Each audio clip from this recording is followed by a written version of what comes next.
피가 살아야 영적 생활이 삽니다. 오늘 하나님께서 우리에게 주시는 말씀은 고린도전서 15장 12절에서 19절 말씀입니다.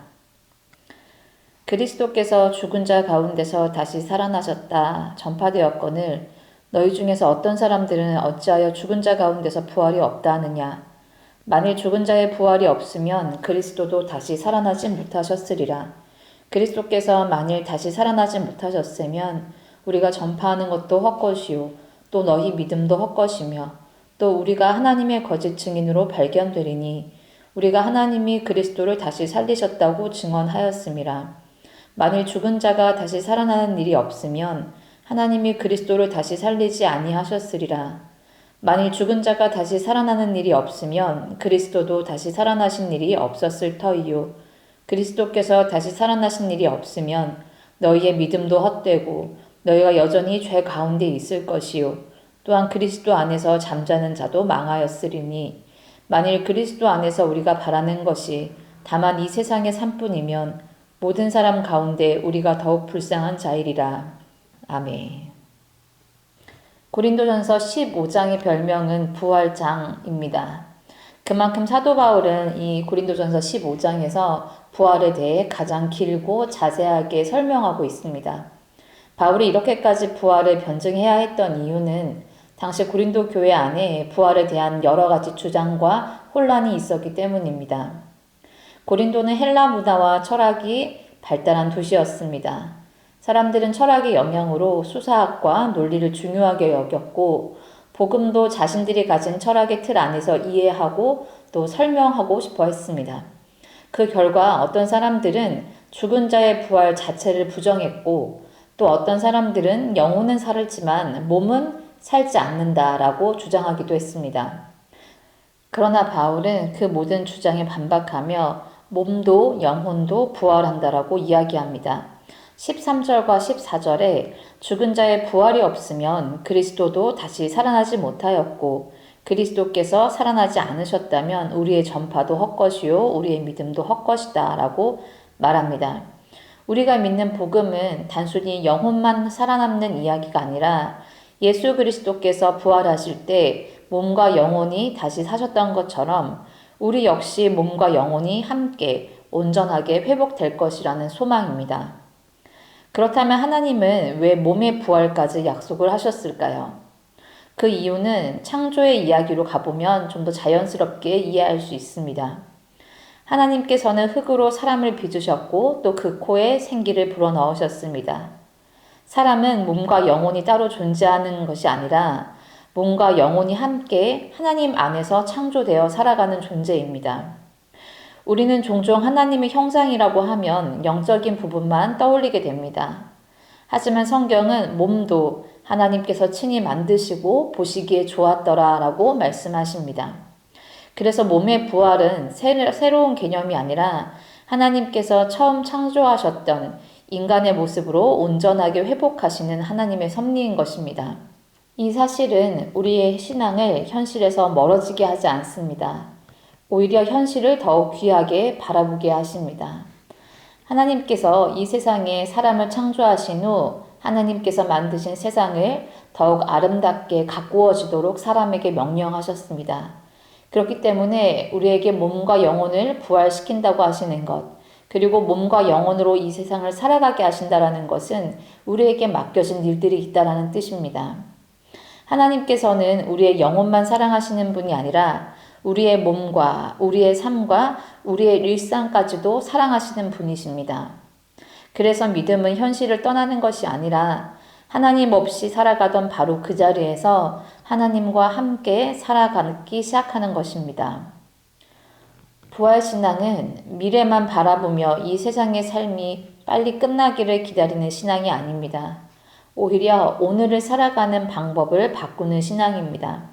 몸과 영혼이 모두 하나님의 것이며 장차 하나님께서 회복하실 것이라는 사실을 아는 사람은 지금 살아가는 삶도 결코 가볍게 여기지 않습니다. 그래서 우리는 가정에서는 부모로 또는 자녀로 배우자로 살아가는 이 시간 속에서 하나님께서 맡기신 사명을 감당하며 사는 것입니다.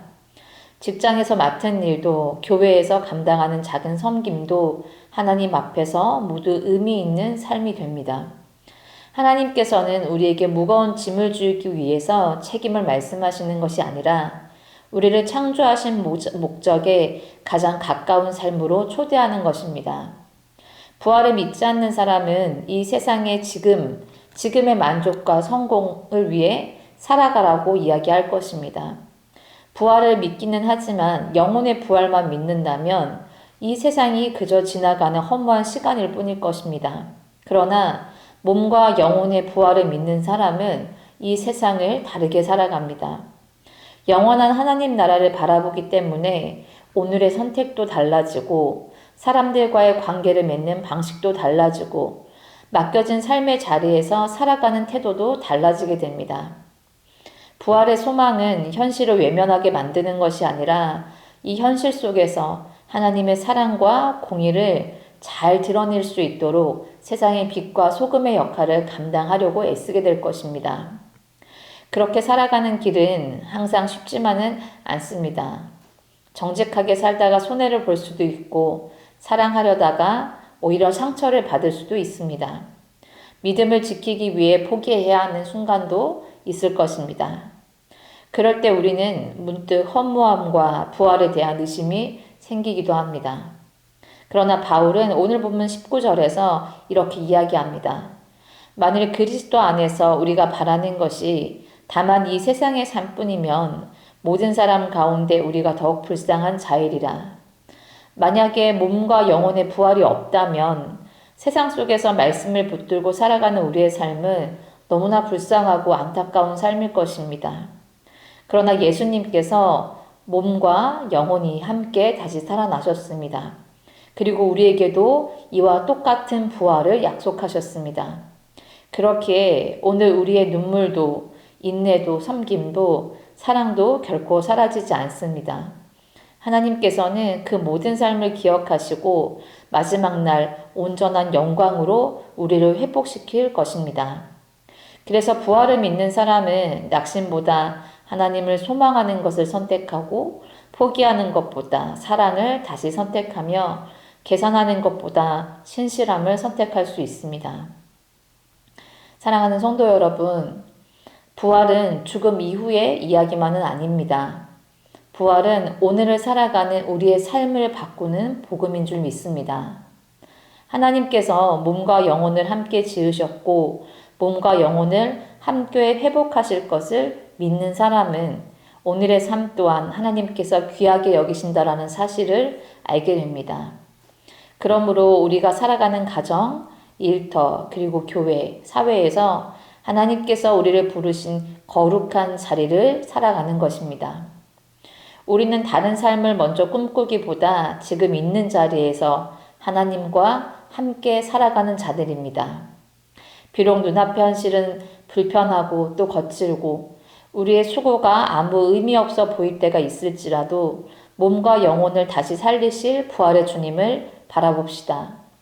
그리고 흔들리지 말고 항상 주의 일에 더욱 힘쓰는 삶으로 이미 부활의 소망을 가진 사람답게 오늘을 살아가는 저와 여러분 되기를 주님의 이름으로 축복합니다. 기도하겠습니다.